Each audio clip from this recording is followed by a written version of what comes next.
नमस्कार दोस्तों, एक बार फिर से आप सभी का बहुत बहुत स्वागत है मेरे चैनल यानी कि नंदिनी एंड आस्था के चैनल में। कैसे हैं आप सभी?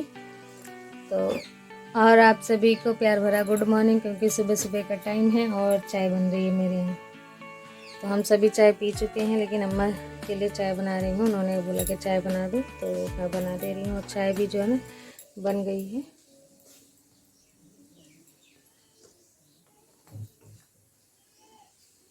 तो लेकर चलती हूँ उनके यहाँ, और उन्होंने चाय नहीं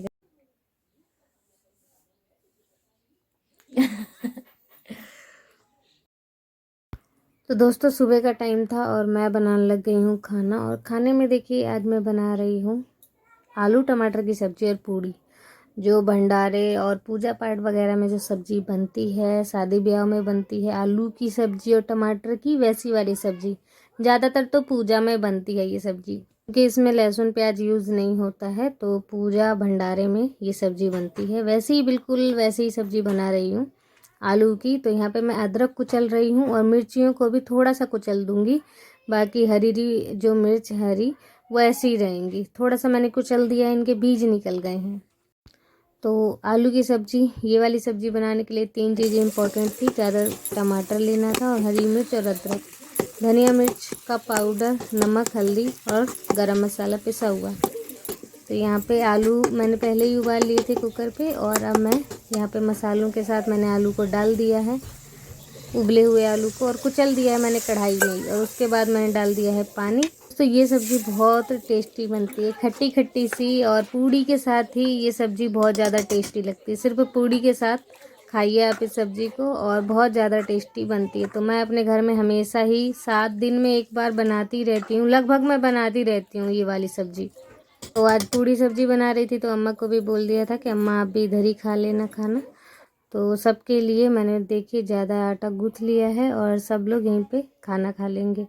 तो आस्था के पापा जा रहे थे खेत में, तो वहीं उन्हीं से बात कर रही हूँ मैं इस समय, और पूड़ी बेलती जा रही हूँ। और अभी सब्ज़ी चढ़ी हुई है, धीरे धीरे पक रही है। तो मैं पूड़ी सब्ज़ी बनाते समय दोस्तों हमेशा ऐसे ही करती हूँ कि मैं सारी पूड़ियाँ बेल के इकट्ठे पहले ही रख लेती हूँ। उसके बाद जब तक ये सब्ज़ी पक रही है उतने देर में मैं ये सारी पूड़ियाँ बेल के रख लूँगी, और फिर एक साथ इन सभी को निकालूंगी तेल में से। और आज का ब्लॉग दोस्तों और आगे बहुत ज़्यादा इंटरेस्टिंग है, तो प्लीज़ ब्लॉग के एंड तक बने रहिएगा, ठीक है। आपको ये नई नई चीज़ें देखने को मिलेगी जो आपने नहीं देखा है पहले कभी, शायद मेरे ख्याल से मेरे लिए नया है, तो आप सभी के लिए भी आशा करती हूँ नया ही हो। और आप ब्लॉग के एंड तक बने रहिएगा। जिन्होंने चैनल को अभी तक सब्सक्राइब नहीं किया वो चैनल को सब्सक्राइब कर दें। वीडियो पसंद आ रही है तो एक लाइक कर दीजिएगा। सब्जी मैंने यहाँ पे बना ली है, सब्जी बन गई है, वही कढ़ाई में धो के ले आई हूँ, और उसी में वापस मैं पूड़ियाँ बनाने लगी हूँ। और सारी पूड़ियाँ मैंने बेल के रख ली है। अब इनको एक साथ ही निकाल के रख दूँगी। अम्मा को बुलाया था अभी खाने के लिए, लेकिन वो कुछ काम कर रही थी, इसलिए गरम गरम पूड़ी अगर बनते जाता और खाते जाते लोग तो अच्छा रहता। और रास्ते के पापा भी नहीं है, तो बना के इकट्ठे रख दे रही हूँ, फिर बाद में खाएंगे सभी लोग मिलके। तो पूड़ियाँ बन जाए उसके बाद आज मुझे बनाने हैं आलू और टमाटर के बरी बनानी है, बरी, जो कि हम बरसात के मौसम में यूज करेंगे, सब्जियां बनाएंगे इसकी। तो ये जो टमाटर है ना छोटे छोटे, ये बहुत ही ज़्यादा खट्टे होते हैं दोस्तों। आप एक टमाटर भी नहीं खा पाएंगे सही से, इतने ज़्यादा ही टमाटर खट्टे होते हैं। और ये साल में बस इन्हीं दिनों मिलते हैं, और पूरी साल नहीं मिलते, बस साल के इन्हीं दिनों में, फरवरी और जनवरी में ही मिलते हैं। तो बस अब इन टमाटरों का भी एंड है और नहीं मिलेंगे ये पूरे साल, तो मैं इन्हें आलूओं के साथ मिला के बरी बना दे रही हूँ। और जब ये बरी सूख जाएंगी तो उसके बाद आप कभी भी इसकी सब्ज़ी बना सकते हैं। लेकिन बरसात में जब टमाटर, ये वाले टमाटर नहीं मिलते हैं, तब इनकी बरियाँ की सब्ज़ी अच्छी लगती है। तो मैंने क्या किया, ये सारे छोटे छोटे जो टमाटर थे उन्हें कुचल लिया था, नमक मिला दिया था, और अच्छे से आलू के साथ मिला दिया था। और अब मैं इनकी ऐसे बरी बना दे रही हूँ। आपने चने की बरी सुनी होगी और दाल की बरी सुनी होगी, लेकिन ये आलू की बरी है। तो मैं भी पहली बार बना रही हूँ, और मैंने सभी से पूछा कि कैसी बनती है, तो उन्होंने बोला कि बहुत अच्छी सब्ज़ी बनती है इसकी।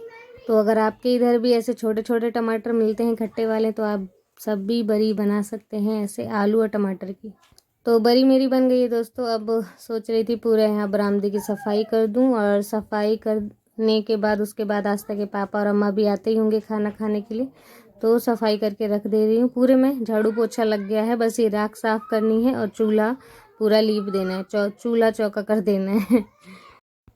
तो आज ना मैं लगभग 2 या 3 दिन के बाद चूल्हे को लीप रही हूँगी शायद, क्योंकि ये हो जाता है ज़्यादा, कभी कभी टाइम नहीं मिल पाता है तो नहीं चूल्हा लीप पाती हूँ। तो आज मैं बहुत दिन बाद शायद लीप रही हूँ, 2 या 3 दिन बाद। तो दोस्तों गांव का जो जीवन होता है ना, वो यही सब होता है। चूल्हे का खाना, मट्टी से चूल्हा चौका करना और बरी अरी, ये सब जो ज़िंदगी है ये गांव की ही ज़िंदगी है। ये आपको शहरों में नहीं मिलेगी, बिल्कुल भी नहीं मिलेगी। शहरों में इतने बिजी लोग होते हैं कि वो बरी अरी में टाइम अपना वेस्ट नहीं करते हैं। शहरों में तो बरी अरी भी जो खरीदने पे मिल जाती हैं, मैंने देखा है, मेरी मम्मी खरीद के लाया करती थी बरी। तो अब मैं दोस्तों आ गई हूँ अम्मा के यहाँ, और अम्मा के यहाँ एक बहुत ही स्पेशल चीज़ है, वही लेने आई हूँ। तो आस्था भी यहीं पे है और अम्मा कुछ काम वाम अपना कर रही थी, तो मैंने मशीन वो जो है ले ली है और अब मैं चल रही हूँ घर को। और अम्मा का घर और मेरा घर इतना दूर नहीं है, देखिए इतना ही है बस, ये थोड़ा सा बीच में रोड है और रोड के इस पार मेरा घर है और उस पार अम्मा का घर है। तो आ गई हूँ अब अपने घर पे, और आस्था के पापा ही ये सारा जो मशीन है वो सेट करेंगे और इससे हम निकालेंगे, सिवई निकाल सकते हैं, चाउमीन बना सकते हैं।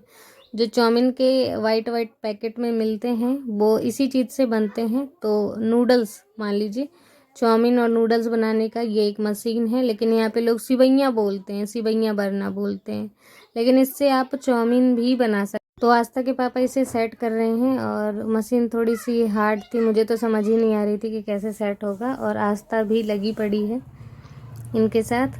तो इसमें 3 छन्नी थी, एक मोटी, एक पतली और एक थोड़ी सी और मोटी।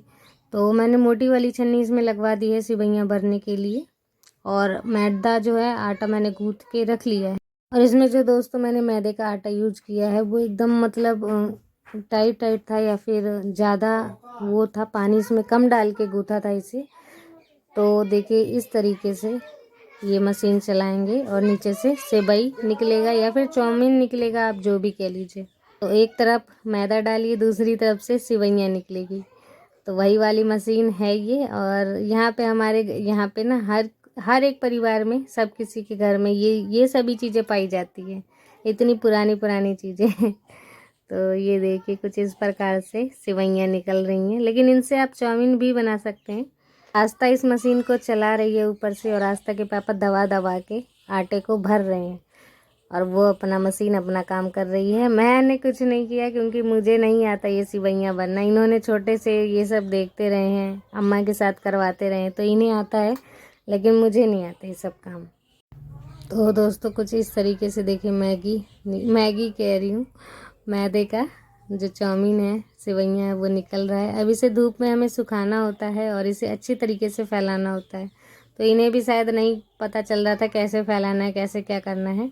और अम्मा होती तो वो जल्दी जल्दी निकाल के बरियाँ धर देती, और वो एक दिन में ना कुछ तो 5-6 किलो मैदे का उन्होंने सिवई बनाया है। 5-6 किलो मैदे का अकेले बना लेती हैं वो सारा। और इस तरीके से हमने इसे पूरी एक चटाई पे बिछा के रख दिया है सूखने के लिए। लेकिन जहाँ धूप आती है वहाँ पे नीम की पत्ती गिर रही थी, इसलिए वहाँ पे नहीं फैलाया, यहीं पे फैला दिया था, क्योंकि जब कल के दिन धूप तेज़ी सुबह निकलेगी तब हम वहाँ पे फैला देंगे। और ये देखिए इतनी सिवैयाँ बन गई हैं।